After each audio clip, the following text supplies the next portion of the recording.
아멘. 주일 예배에 참여하신 한성교회 모든 성도 여러분을 환영하고 축복합니다.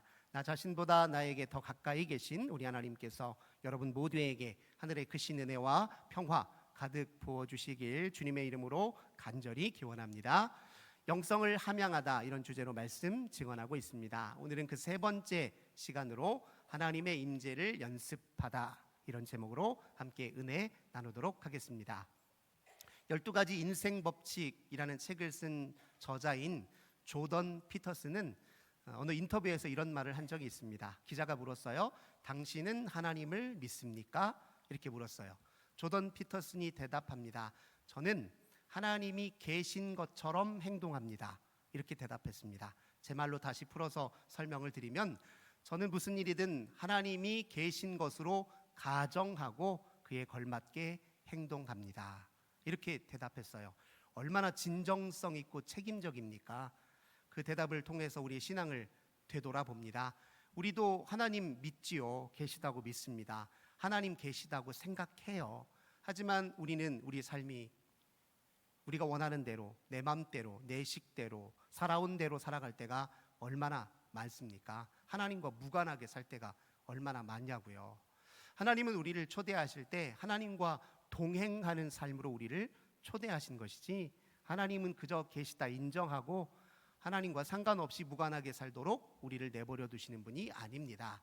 미가서 6장 8절의 말씀입니다. 미가 선지자가 이렇게 얘기해요. 사람아, 주께서 선한 것이 무엇임을 내게 보이셨나니 여호와께서 내게 구하시는 것은 오직 정의를 행하고 인자를 사랑하며 겸손하게 내 하나님과 함께 행하는 것 아니냐. 미가 선지자가 이렇게 이야기하십니다. 하나님은 우리에게 하나님과 동행하며 살기를 원하시고 그런 삶으로 우리를 초대하고 계십니다. 하나님 우리하고 동행하시려고 우리 곁에 늘 가까이 계실 뿐만 아니라 늘 함께 계십니다. 지금 여기 우리와 하나님 함께 계십니다. 멀찍이 떨어져 계신 분 아닙니다. 어쩌다 한번 우리가 부를 때나 찾아오는 분 아닙니다. 우리가 가엾을 때나 한번 등장하시는 분 아니라 매 순간 우리와 함께 하시는 분이십니다. 예수님이 그 증거죠. 예수님이 이 땅에 오셨을 때 마태복음 기자는 예수님의 탄생의 의미를 설명하면서 이사야 선지자의 글을 인용해요. 마태복음 1장 23절에 보면 예수님을 가리켜 임마누엘이라고 표현합니다. 임마누엘, 우리 뜻 잘 알고 있죠? 하나님이 우리와 함께 계시다. 잘 알고 있죠? 하나님은 우리와 함께 계시는데 문제는 우리가 하나님과 함께 살지 않는다는 거죠. 하나님이 함께 계심에도 불구하고 하나님 없는 분 취급하며 살 때가 우리가 참 많다는 거예요. 하나님 가까이 계시는데 우리가 가까이 하려 들지 않을 때가 많다는 것입니다.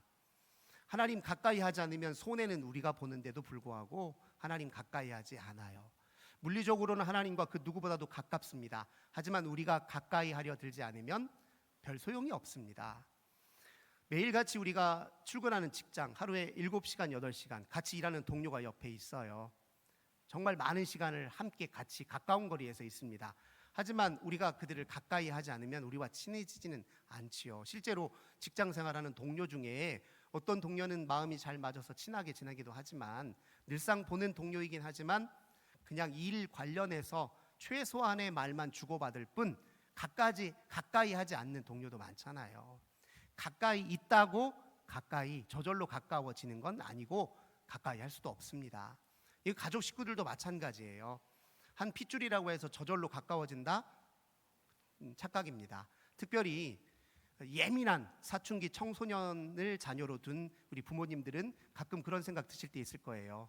이 사춘기 청소년이요, 한 집 살고 있는 부모님을 옆집 아저씨, 아줌마 대하들 할 때가 있어요.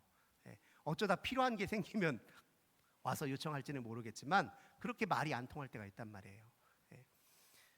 한 침대를 쓰는 부부라도요, 대화가 끊기고 더 이상 자기 삶을 공유하는 일을 멈추게 되면 한 침대를 써도 가까이 지내는 건 아닙니다. 물리적 거리가 중요한 것이 아니라 가까이 하려는 삶이 중요합니다. 하나님 이미 우리 가까이 계세요. 근데 우리가 가까이 하려 하지 않을 뿐입니다. 너무 무심하게 살고 하나님과 무관하게 삽니다. 하나님 자꾸 잊어버려요. 핑계는 있습니다. 나름대로 우리가 되는 핑계가 있지요. 하나님 보이지도 않고 들리지도 않고 불러도 대답도 대답도 없는데 어떻게 하나님과 가까이 지냅니까? 우리 이렇게 말할 때 있습니다. 너무 답답합니다. 근데 말씀을 보니까 우리만 답답한 게 아니라 하나님도 답답해 하시는 것 같아요. 오늘 본문 말씀은 이렇게 얘기합니다. 누구든지 내게 드리며 날마다 내 문 곁에 서서 문설주 옆에서 나를 기다리는 자는 복이 있다라고 말합니다. 이 말을 뒤집어 말하자면 그렇게 하나님을 기다리는 사람이 없다는 거예요. 하나님 늘 문을 활짝 열고 이렇게 보면 기다리는 사람이 없어요. 찾는 사람이 없어요. 하나님도 답답하시대요.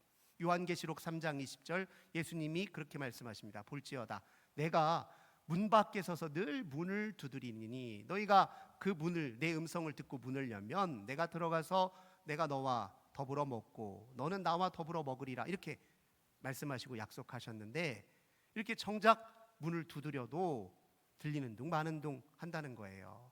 막상 문을 열어서 들어가 보면 집을 비우고 없다는 겁니다.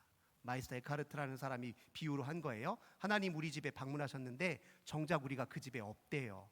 이게 우리의 영적 현실을 말해주는 것 아닙니까? 하나님 맞이할 준비가 안 돼 있고 하나님 기다릴 마음도 없고 하나님과 함께 살 생각이 없다는 것이죠. 그러니 사실 핑계 될 게 없습니다. 안 보여서가 아니라 보려고 하지 않아서예요. 들리지 않아서가 아니라 들으려고 하지 않아서입니다. 응답이 없다 생각하는 게 아니라 응답을 확인하려고 들지 않기 때문에 이제 문제가 생깁니다. 예수님 마태복음 7장 7절에서 분명히 이렇게 약속하셨어요. 구하라 그리하면 너희에게 주실 것이요 찾으라 그러면 찾아낼 것이요 문을 두드리라 그러면 열릴 것이니 구하는 자마다 얻을 것이요 찾는 자마다 찾을 것이요 문을 두드리는 자에게는 열릴 것이라 약속하셨잖아요. 예레미야 33장 2절 3절에서 예레미야 선지자는 이렇게 얘기합니다. 이 일을 행하시는 여호와 그것을 만들며 성취하시는 여호와 그의 이름을 여호와라 하는 이가 이같이 이르느니라 너는 내게 부르짖으라 내가 내게 응답하겠고 네가 알지 못하는 크고 비밀한 것 은밀한 것을 보이리라. 보이시겠대잖아요. 들려주시겠대잖아요. 응답하시겠다고 약속하지 않으셨습니까? 함께 하시겠다고 약속하셨고 보이시겠다고 약속하셨고 들려주시겠다고 약속하셨고 응답하시겠다고 약속하셨습니다. 근데 자꾸 핑계를 대요. 안 보이잖아요. 안 들리잖아요. 보려면 보려고 해야 됩니다. 하나님의 계심을 깊이 경험하려면 하나님과 함께 살 의도를 품고 하나님과 동행하기를 시도하는 과정에서 하나님이 보이고 들리고 하나님을 만날 수 있는 것입니다. 거꾸로 생각해요. 보여야 만난다고 생각합니다. 아니요. 보려고 들으려고 함께 살려고 의도하고 시도해야 하나님이 보입니다. 하나님을 본다라는 말과 관련해서 우리가 주의해야 될 것이 두 가지가 있어요. 첫 번째, 하나님은 육신의 눈으로는 안 보입니다. 하나님 영이십니다. 육신의 눈으로 볼 생각하니까 답답하기만 합니다. 망원경으로 미생물 볼 수 있나요? 현미경으로 하늘의 별 볼 수 있나요? 못 봅니다. 하나님을 보려면 하나님을 볼 수 있는 인식의 도구가 필요해요. 그걸 우리는 영의 눈 또는 믿음의 눈이라고 이야기합니다. 영의 눈 엄밀히 말하면 우리 것 아니에요. 영의 눈은 하나님의 것입니다. 하나님께서 영의 눈을 우리에게 허락해 주시고 그 눈을 뜨게 하셔야 하나님 볼 수 있습니다. 이게 첫 번째로 유의해야 될 상황이에요. 두 번째입니다. 하나님 본다 할 때 우리는 하나님을 이렇게 물컵 보듯이 대상으로 볼 수 있는 게 아닙니다. 하나님은 이렇게 대상으로 보지 못하는데 그 이유는 물컵은 형태가 있어요. 유한합니다. 어떤 공간에 특정한 일정 공간을 점유하고 있어요. 그런데 하나님은 무형이십니다. 형태가 없으세요. 모든 것에 편재해 계십니다. 모든 것이 하나님 안에 존재하고 있어요. 하나님을 대상으로 자꾸 보려고 하니까 하나님이 안 보인다고 이야기하는 것입니다. 우리의 인식의 틀로 담아내지 못합니다. 또 하나님이 대상으로 보지 못하는 이유는 하나님이 우리 너무 가까이 계시기 때문에 그래요. 눈이 눈을 볼 수 있습니까? 내 눈으로 내 눈을 볼 수 있어요? 불가능하죠. 네. 하나님을 그렇게 대상으로 볼 수 없는 건 하나님이 우리에게 가까이 계시기 때문에 그래요. 하나님은 인식의 대상이 아니라 인식의 근원입니다. 우리가 보게 만드는 분, 듣게 만드는 분, 존재하게 만드는 분이십니다. 그래서 우리의 존재의 근거요 바탕입니다. 예를 들면 하나님은 어떻게 비유하면 좋냐면 침묵을 들어보신 적 있나요? 침묵의 소리를 들어보신 적 있나요? 침묵의 소리를 어떻게 듣습니까? 그지만 우리는 침묵을 알아요. 어떻게 합니까? 소리와 소리 사이에 공백기, 휴지기가 있어요. 소리가 끝나고 다음 소리가 시작할 때 그 사이를 우리는 침묵이라고 하는데, 소리를 통해 소리와 소리 사이에 있는 침묵을 그냥 직감할 뿐이에요. 그래서 침묵이 있다는 건 알아요. 침묵의 소리를 들어서 하는 게 아니라 소리와 소리 사이의 휴지기를 직감하면서 침묵이 있다는 걸 압니다. 하나님도 사실 그렇게 인식할 수밖에 없어요. 하나님은 대상으로 인식되는 분이 아니라 하나님이 당신 자신을 드러내 보이실 때, 그걸 우리 하나님의 임재라고 얘기합니다. 그 하나님의 임재를 직감하는 거예요. 간접적으로. 직접적으로 누구도 하나님을 볼 수 없습니다. 하나님은 인식의 대상이 아니라 근원이기 때문에 그래요. 그래서 하나님을 보려고 하려면 어떤 자세가 필요하냐면, 하나님과 함께 동행하면서 하나님이 내게 열어주시는 경험을 하나님의 눈으로 다시 보고, 하나님이 우리에게 말씀하시는 말씀을 통해 내 삶에 다시 대응함으로써 나의 삶에서 나타나는 변화를 통해 간접적으로 하나님의 임재를 자각하고 경험하는 거예요. 쉬운 말로 하자면 우리의 일상의 경험에 초월적인 변화가 나타나는 과정을 통해 하나님을 우리는 간접적으로 인식할 수 있습니다. 하나님의 눈을 취하는 과정이 먼저 필요하죠. 우리는 뭔가를 볼 때 하나님이 눈을 주셨기 때문에 컵을 컵으로 볼 수 있는 것이잖아요. 그러면 우리는 또 이렇게까지 요구할 수 있습니다. 하나님, 우리가 보는 것이 너무 미숙하고 무지하고 어리석으니 우리의 눈은 내려놓고 잠시 보류할 테니 하나님이 우리의 눈이 되어 주십시오. 이렇게 기도할 수 있습니다. 이런 기도 드려보신 적 있는지요? 하나님이 우리의 눈이 되어 주십시오. 하나님의 보시는 대로 나도 볼 수 있도록, 하나님이 보시는 방법대로 나도 볼 수 있도록 하나님 내게 눈이 되어 주십시오. 그렇게 하나님의 눈을 취해서 우리의 일상의 모든 것들을 보면 달리 보이죠. 미운 사람이 예뻐 보이기도 하죠. 지독히 꼴보기 싫은 사람이 아름답게 보이기도 하죠. 그렇게 달리 보이면 어떤 일이 벌어집니까? 달리 보인다는 건 이전에 보지 못했던 걸 새롭게 본다는 것이고, 거기에서 나타나는 그 변화의 감격이 우리에게 하나님이 내게 가까이 계시다라고 하는 임재에 대한 자각으로 이어지는 것입니다. 하나님, 그렇게 간접적으로 우리가 하나님을 경험하는 거예요, 일상에서. 그래서 우리는 일상에서 하나님의 눈으로 세상을 다시 보고 하나님의 말씀으로 다시 삶에 대응하는 법을 늘 훈련하고 연습해야 그 과정에서 하나님을 만나고 그 과정을 통해 영적 하나님과 동행의 삶이 깊어지기 시작하는 겁니다. 제가 20대 초반에 이제 중점적으로 훈련했던 것 중에 하나가 이런 겁니다. 제가 인정 욕구가 되게 강하거든요. 누구나 다 인정받고 싶어 하지만 인정 욕구가 특히 강한 분들이 있어요. 칭찬받고 싶어 하고. 그런데 그것이 지나칠 때는 별로 좋지 않아요. 그게 나한테 내 성장에 도움이 되지 않습니다. 그래서 어떻게 훈련을 하냐면, 누군가 나가 밝은 미소를 지으면서 저를 칭찬을 해요. 미소가 보이고 칭찬의 소리가 들립니다. 저는 그때 미소를 보게 하신 하나님, 칭찬의 소리를 듣게 하신 하나님을 떠올리죠. 그리고 하나님께, 하나님이 내 눈이 되어주시고 귀가 되어주소서 하고 다시 미소를 보고 칭찬의 소리를 듣습니다. 듣다 보면 무슨 생각도 드냐면, 저 사람이 나를 칭찬하는 건 나의 일부를 과장되게 인식해서 칭찬하는 것이다, 이런 생각이 들어요. 저 말에 우쭐댈 필요 없고 교만해질 필요도 없다. 내가 하나님 앞에 온전해지는 것이 내 진짜 목표지 저의 칭찬에 휘둘릴 필요 없다, 이런 생각이 들어요. 그러면서 동시에 그냥 가볍게 고맙습니다 하고 잠깐 즐거워하지만 그것에 얽매이지 않도록 내 마음을 지킵니다.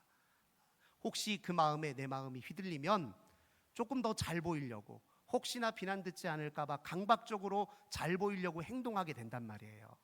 그 마음을 지키는 그 순간 저는 느껴요.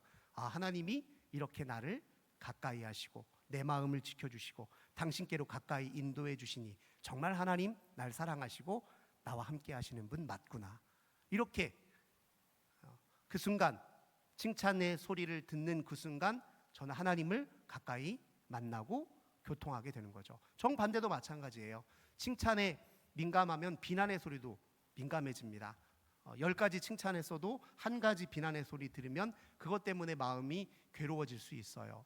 제가 젊은 시절에 그랬어요. 그래가지고 누가 얼굴을 찡그리며 비난의 소리를 합니다. 똑같아요. 찡그림을 보게 하신 하나님, 비난의 소리를 듣게 하신 하나님을 의식하죠. 하나님이 요청합니다. 하나님 제 눈이 되어주시고 귀가 되어주세요. 다시 봅니다. 찡그림을 다시 봅니다. 비난의 소리를 다시 듣습니다.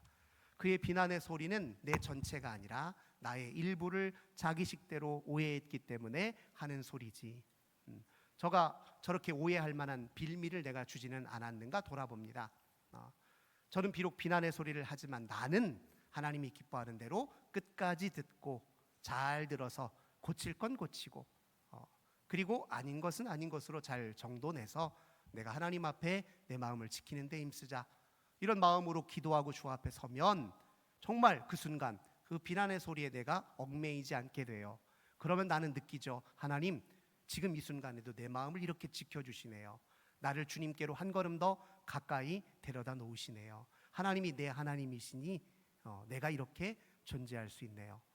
그러면 그 순간 나는 하나님을 경험한 것이죠. 임재를 나에게 드러내시고 나를 이끄시고 내 마음을 어루만지시는 하나님을 매우 가까이 계신 분으로 자각하고 알게 되는 것입니다. 이렇게 하나님을 경험한다는 건 우리의 일상의 경험 속에서 하나님을 경험한다는 거예요. 칼 라너라는 분은 일상생활 중에 기도하고 일상생활로 기도하라 이런 말을 한 적이 있어요. 우리가 겪는 모든 삶에서 겪는 모든 일들이 다 기도거리가 될 수 있어요. 그 모든 일을 소재로 하나님을 영접하고 만나고 경험할 수 있는 기회로 다 삼을 수 있다는 겁니다. 우리가 좋은 경험, 나쁜 경험 자꾸 이렇게 갈라놓고 좋은 경험, 나쁜 경험 갈라놓고 좋은 경험에는 마음이 우쭐대고 나쁜 경험은 자꾸 피하려 드는데 경험이 좋냐 나쁘냐가 중요한 게 아니라 누가 그것을 경험하느냐가 중요해요. 하나님을 신뢰하고 하나님과 깊이 교제하는 사람으로 경험하느냐 아니면 하나님과 무관한 사람으로 자기를 주인 삼아 스스로 교만한 나로 그 경험을 하느냐가 훨씬 중요합니다. 좋은 경험도 아무리 좋은 경험도 하나님 없이 하면 나한테 큰 부작용으로 다가올 수 있어요. 칭찬도 좋은 거죠. 칭찬 들으면. 하지만 하나님 없이 칭찬의 소리에 매이면 그것으로 나는 더 위선적이고 강박적으로 삶을 살게 됩니다. 아무리 나쁜 경험도 하나님과 함께 그 경험을 맞이할 수 있다면 그 경험은 내게 쓴 약이 될 수 있습니다. 그 경험이 나를 하나님께로 더 성장으로 이끌 수 있다는 거예요. 그러니까 경험이 좋은 경험이냐 나쁜 경험이냐 이게 중요한 게 아니라 누구와 함께 그 경험을 맞이하고 대응하느냐가 훨씬 중요하다는 거예요. 우리가 일상에서 하나님 임재를 연습하고 하나님과 영적 동행을 훈련하는 건 다 이걸 훈련하는 겁니다. 하나님의 눈을 취해서 하나님의 눈을 취하면 눈에 보이는 것만 보지 않아요. 무엇이 보이냐면 우리가 볼 수 있는 게 참 많아요. 예를 들면 눈앞에 컵을 보고 물이 담겨 있는 걸 보면 아유 저거 마시면 참 시원하겠다 마음속에 이런 생각이 들죠. 그러면 물컵만 보는 게 아니라 내 마음속에 있는 참 마시면 시원하겠다라는 생각도 들어요. 그리고 그 생각을 떠올리면 어때요? 목마름이 가시면서 느껴지는 그 감정과 기분이 있잖아요. 그것도 보여요. 그럼 그때 내 신체도 이완이 되고 이 땀도 사그라드는 신체 감각도 다 보여요. 인간이 볼 수 있는 게 한두 가지가 아닙니다. 하나님의 눈을 취해서 다시 보면 안 보이는 게 보이기 시작해요. 그렇게 달리 보고 하나님 말씀에 근거해서 달리 대응하기 시작하면 우리 일상의 경험은 초월적 경험으로 달라지게 됩니다. 똑같이 늘 경험하던 것이 달리 경험되기 시작하면 우린 그 속에서 하나님의 임재를 경험하고 맛보는 것이에요. 그래서 제가 자주 인용하지요. 노아 벤샤가 한 말입니다. 기적은 일상을 비범하게 바라보는 것, 이렇게 얘기해요. 늘 보던 것이 달리 보이기 시작하면 그게 기적이에요. 아까 인용했죠? 정말 미운 사람이 어느 순간 예쁘게 보이면 그것만큼 기적이 어디 있어요? 미워하는 사람 예쁘게 바라본 적 있으십니까? 그 기적이에요. 하나님이 도우셨습니다. 하나님이 우리 마음을 어루만지시고 우리 마음의 기저에서 우리가 하나님을 주목하여 보도록, 하나님을 통해서 보도록 이끄셨기 때문에 가능한 일이에요. 실패라고 저주라고 여겼던, 지독하게 괴롭고 고통스럽게만 여겼던 그것이 달리 보이기 시작하면, 유연하게 대응이 되고 희망적으로 소망적으로 대응이 되기 시작하면 그것이 곧 기적이고 하나님이 우리 곁에 가까이 계시다는 증거입니다. 그 속에서 우리는 임재를 경험해요. 이 임재를 위해서 일상에서 우리 훈련이 필요합니다. 17세기에 갈멜 수도원의 수사로 있었던 로렌스 형제, 본명은 니콜라 에르망입니다. 이 사람이 하나님의 임재 연습이라는 책을 썼어요. 저도 그 제목을 따라서 하나님의 임재를 연습하라 말한 겁니다. 3가지를 권면합니다. 일상에서 하나님을 경험하고 또 영적으로 동행하려면 첫 번째, 하나님을 자주 의식적으로 떠올리고 기억하십시오. 저는 이게 최고의 영적 훈련인 것 같아요. 이거보다 더 나은 훈련이 없어요. 바쁘게 사는 데만 힘쓰는 게 아니라, 갖고 싶은 것 손에 얻고 이루고 싶은 것 이루는 데만 힘쓰는 게 아니라 하나님을 의식적으로 자주 기억하고 떠올리는 삶이 일상화되고 체질화되고 나의 삶의 모든 기저에 깔려 있으면 그것이 곧 하나님의 이 지금 문 옆에, 오늘 잠언 기자가 말하는 대로 날마다 문 옆에 서서, 문설주 옆에서 나를 기다리는 행위가 되는 것입니다. 네. 그렇게 하나님을 맞이할 준비를 하는 게 하나님을 기억하는 일이에요. 또 로렌스 형제는 두 번째로 지속적으로 대화하라고 권면합니다. 대화는 기도도 대화일 수 있죠. 인생의 문제를 하나님께 질문하는 것도 대화입니다. 풀리지 않는 숙제, 직면에 있는 큰 산, 장애물, 이 모든 것 혼자 고심할 게 아니라 하나님께 툭 질문을 던져 놓으세요. 내 식대로, 내가 알고 있는 한계 내에서 내 경험으로 이걸 처리하지 않고 주님이 내게 지혜 주시면, 주님이 내게 방법 일러주시면, 주님이 내게 좋은 행동으로 안내해 주시면 제가 기꺼이 아멘하고 순종하겠습니다. 지속적으로 대화하는 일이에요. 세 번째, 하나님께 주의를 기울이는데 방해가 되는 요소들이 있다면 잘 정돈하고 정리하십시오. 일상에서 우리가 실천해야 될 세 번째 권면으로 이야기합니다. 우리 얼마나 어지럽게 살아요. 너무 주변에 많아요. 이것저것 신경 쓸 게 너무 많아요. 신경 안 써도 되는 것들 가지쳐내고, 우리의 마음 늘 분주하고 혼잡한데 우리의 마음 정돈하고 고요하게 하고 마음 편하게 만들 수 있도록 우리의 마음을 질서 있게 하는 일에 집중하는 게 우리 일상에서 해야 될 일들이라고 이야기합니다.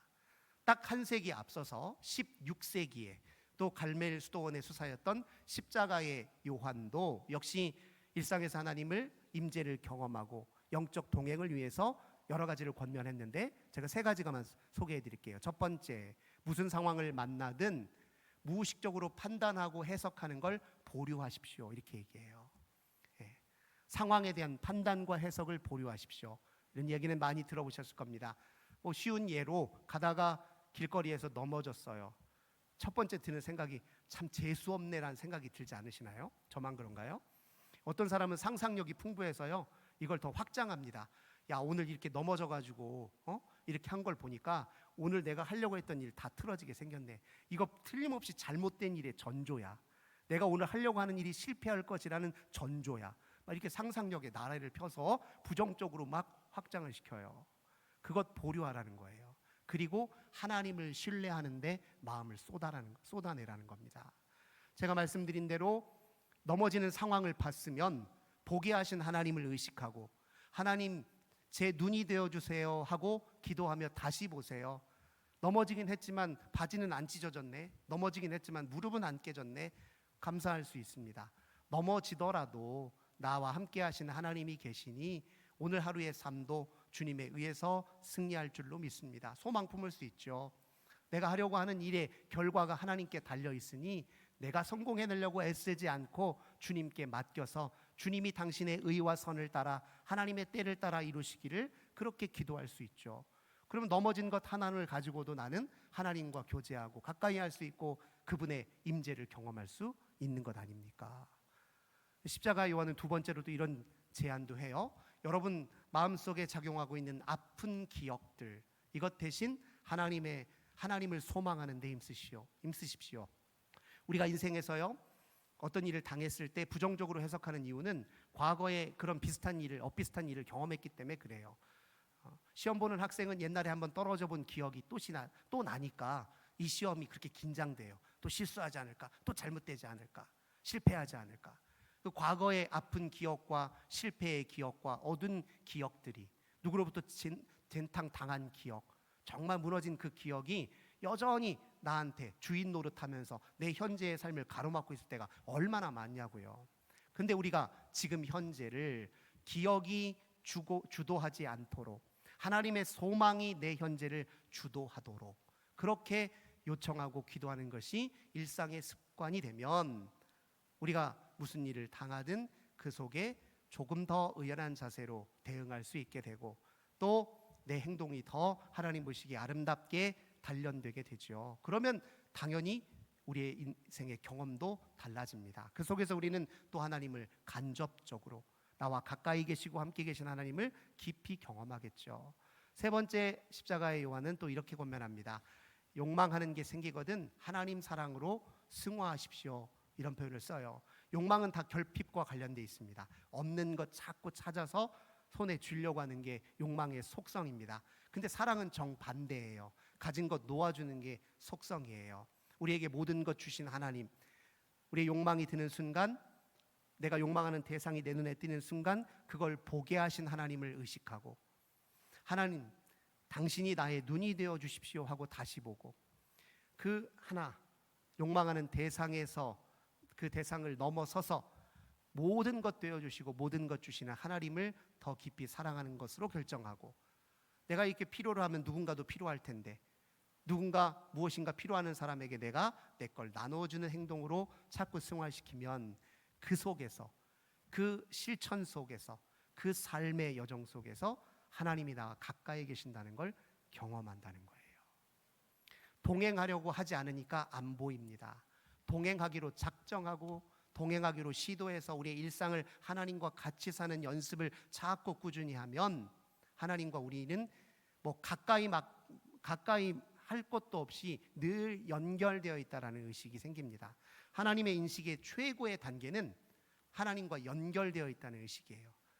하나님을 떠나서는 한순간도 어떤 곳도, 하나님을 떠나 있을 수 있는 공간이 없고 시간이 없다라는 강한, 하나님과 분리되어 있지 않다라는 강한 인식이 하나님 인식의 최고 수준의 인식입니다. 이런 인식에 도달하는 과정이 다 일상에서 하나님을 가까이 모시고 하나님과 함께 사는 삶의 훈련에 있습니다. 하나님 믿습니다. 좋아요. 하나님 계신다고 생각합니다. 좋습니다.